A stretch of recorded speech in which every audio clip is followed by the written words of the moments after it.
So I am with Urs again, and this looks like a space helmet, but You're right, in fact it is, yes. it is not. This is a very, very interesting new piece of photography equipment. It is actually aimed more at a technical element, but it does have other possible permutations in product photography even, other areas that we discussed earlier. It's called the broncolor D50. Tell me, can we see inside it just to give people an idea of what's going on? Sure. Now, this is very interesting. It has LED lights. There's one on at the moment, but it has LEDs. How many LEDs? 48. 48 LEDs all the way around it.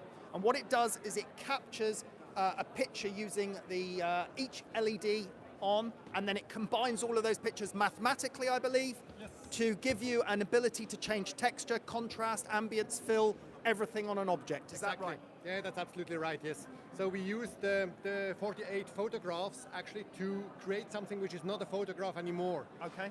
What we are going to store, or what we are going to create, is like a three-dimensional map of the surface. Okay. This map contains 3 layers. One is just a matte reflection, so basically just the shape, the shadows. The second one is obviously the color. And the third one, very important, is the shine, the glossiness of the material. Okay. As I can make them more important or less important, which means I can... So you're varying the picture after the event. Exactly, and the picture I create later on, after the capture, has nothing to do with the pictures I shot before. Yes. So we just use these photographs, the 48 photographs, to create this map, but I actually illuminate it virtually afterwards. Yeah, and that's what's amazing about it, because you can send the image file to someone else, and if they've got the software, they can change the lighting themselves Exactly. on the image file, because all the data's already been captured. Exactly. There was something really interesting you showed me earlier with it as well, which was that even using the tilt of your phone, so maybe in e-commerce photography in the future, you'd be able to tilt your phone and it would change the direction of lighting on the object as you tilted your phone. Exactly, I can, as we said, I can change the light here, move the lights around. Again, this light has nothing to do with using one or the other LED. Yep. It's really just the artificial light. And the same what I can do with the software is already integrated in, let's say, in the browsers, like Google Chrome, whatever. So if I have the picture shot with this machine, if I turn it, it's like having a virtual spot up there, and I actually can change. I can turn it in the light, and it changes on the phone. It's almost like using 3D rendering software where you're manipulating the light on the object, but it's a real photograph. That's the point. It's not, let's say, this is quite basic, not precise. Yeah, also it's not a model, it's the real object. It's the real object, and the data we use to create this rendering is photography. So it's strictly photography. So there's a lot of applications here. We're talking about anything from product work, museum, archival, art galleries, all of these sort of things where they want to see texture, reveal details from lighting from various angles, study an object, but then pass that file to someone else on the other side of the world and allow them to study that object as well. That's one of the reasons, but let's say you have access to a museum or to an excavation scene, for, I don't know, half a day. Now, you don't have to analyze an object for half a day and then you have to leave again, so you can actually record everything. As much as possible. An object takes maybe 2 minutes. Yep. So you can create a huge amount of data and actually take this home to your museum, studio, wherever, and make the fine adjustments, or actually make the photographs later on. Yep. So you're not taking a photo, but you take the surface of the object home with you. Yes. And you create the photograph later. Right, can you actually give us any demonstration of that with the software now? Is that possible? Absolutely, just a brief one I recommend. So what I opened already is just, that's a little Orma shell or abalone shell. Exactly, whatever, and I've already done it. And let's say so far it looks like we can see it up here on the which screen. one you're actually filming. I try to figure up there. And let's say, so I switch this light off for a moment. So you're turning ambient light off. Exactly, and I have just one point, which is this spot here. Okay. And now you can see that I can actually move. So you're changing the lighting in the software because that lighting has already been captured in the photograph in the original 48 LED lights. But again, there is no photograph from the 48 picture that looks exactly like this photograph does not exist yet, I make it now. You're making it now, right? Okay. So that's moving the light around with So no ambient film. like in normal photography, if I come from very close to the camera, it's getting brighter. If I come from the side, it's getting darker. And more textural from more the side. texture, but I might want to increase this a little bit, The with intensity. Yeah. And now we try to go a little bit more from the side, like So this. we've got these strong shadows. Now, if Exactly. we want to lift those shadows up, Exactly. What do you do in the studio? we add ambient light. We have ambient light. Yeah. Have you seen it before, maybe? No, I haven't. Oh, I'm a photographer, so I know what we do in a No, studio. okay, so light plus, I touch it with 2 fingers, so not another directional light. Yep. But But- you could add another directional Of course, light. I could add another spot if I want. Yeah. I can add as many lights as I want. Ambient lights, daylight, noon, the same balance. And now I have this touching again with 2 fingers. So here's the ambient light.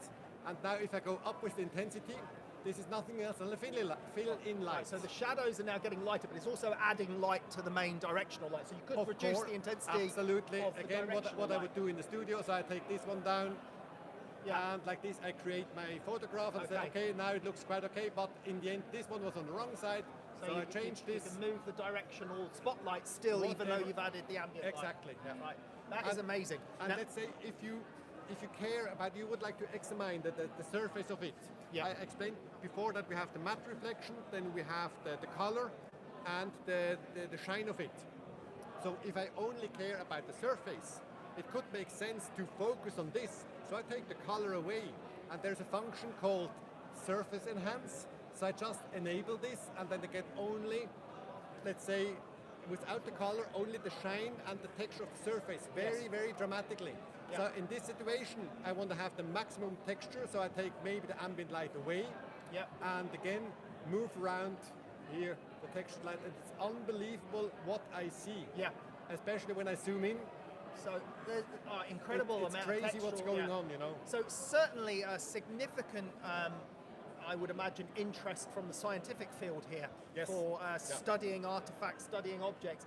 But I can see that potentially product photography, this could set a new direction in product photography in the fact that you can literally control your lighting after the event. Exactly, yeah.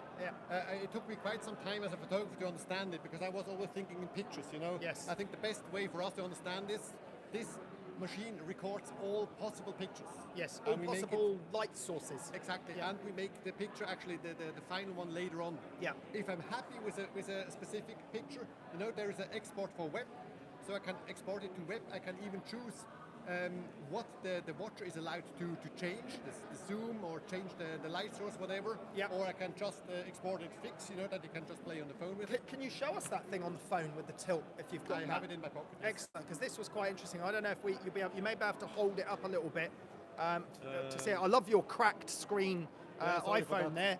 Right, there we go. So let's see, maybe if we can get an angle on that. Can you do it like this? So as he No? tilts the phone, So if you do it like this, yeah, the So- lighting is changing. What about tilt it that way? Will it change? Oops, sorry, I pressed the wrong button. Let's go back there. So we're changing the shadow direction, the lighting direction. it's like having a spot on the top, and if Yeah. you turn it like this, it's more flat. If you turn it like that, There you go. So the light's changing direction as well as you tilt it there. There's the shadow getting longer and longer on that side. That's incredible. So you're using the geometry or the accelerometer in the Exactly. phone, Yes. and it's sensing it, and then that's defining where the light it's direction will exactly be coming. the same what I do in the software by moving the light around. Yeah. It's just a different sensor that records the thing I want to do. So I can foresee there a lot of applications then, say for example in an e-commerce, where you're looking at a product on an Yes. e-commerce site, but you could tilt your phone to explore the Yes. product in a little bit more detail, Exactly. sense the texture from it. Mentioning e-commerce, let's say you have for example, you have a fabric. I just charged this, and right now, I So take that's a shot you took of a piece of fabric? Yes, just lying flat, Yep. And again, if I move the light, you can create a little bit of shine, but in the end, it's not really the fabric. Because it's flat. Because it's Yeah. flat, but The fabric is moving, yeah. see how it's moving. So actually, I can add physics to it, and it starts moving, So it's you're- all the reflections, right, okay, so now but it's using the recorded image information, the textual information. So far we have let's say the stiff information about the surface, but as this is mathematically captured, it's nothing wrong about No, no. moving it, you know. Yeah. But if we move it, you know, it realizes that this pixel has a different orientation and looks towards this light, for example, and starts shining. You Yeah. know? So it's really a very, very logical and accurate reproduction of the material moved in the light. You're right though, as photographers, it's almost hard to get your head around it. It is. Can we just have another look inside? Is it possible to see more lights on when we look inside? One by one. One by one. I can show you actually how the Yeah, process we would love to works. see that. Yeah. So it's just But we'll tilt the thing up. menu, interval time shooting and start. Let's have a look. Okay. Yep. Right. that's So what it's going to do. so this is what it's doing. It's taking a picture from each LED so that it records every direction of light. But then if you combined all those lights, that would be a soft light. So therefore it's recording that information for you as well. And by combining all of those images together, it's giving you a computational information image or something that you can work with after the process of actually capturing the image. Now, at the moment, obviously, the item has to remain still. You know, it couldn't be used on a person because it's capturing each one of those images, so it's got to be still life. You know myself, of course I shot portraits with it, you know, but That didn't work. it looks better on the shelf. So, still life technology at the moment. But for example, let's say it must not be on the table, you know, you can as well, it has a normal stand adapter. Yep. So you can put it on the stand and let's say move it against the wall to reproduce a painting that maybe you cannot remove from the wall and so on. So the applications are infinite, and, you know. And am I correct? I understood that you worked with a university for the idea and the physics and everything behind this. Absolutely, to yes. design and create this and the software Yes. as well. It was the master thesis of one of the students of the University of Basel, you know, and they asked us for some cooperation about the hardware. And so in the end, like that's how this cooperation started, you know. Right. Yeah. But Now, it's, at the moment, obviously, you've only got this one size, so you're limited to the size of the objects you can shoot. Yes. So potentially, if this unit goes down well and is well received, you could scale this up to a bigger dome with more LEDs. I mean, the work is done, you know, the work is the software. Yeah. But the problem would only be to scale this, you know. Yes. And the LEDs or maybe flashes, you know, they just have to be at the right position, Right that you have the positions, right angle, that the software always knows. This picture is done from this light, this picture is done from that light, and like this, it's nothing wrong about scaling it, you know. Yeah. We have one important question. Maybe Jacques will be able to answer it. Did you patent it? Have you patented the technology? I'm not even sure, but I have to ask my boss, you know. Maybe it's something you should think about. Yes, no. Very impressive. Well, I hope you understood that. It's quite complicated when you think about it, the process, but hopefully from that demonstration that Urs gave gives you a good idea. Thanks very much, Urs. Thank you very much, Carl. Cheers. Bye. And bye to Carina.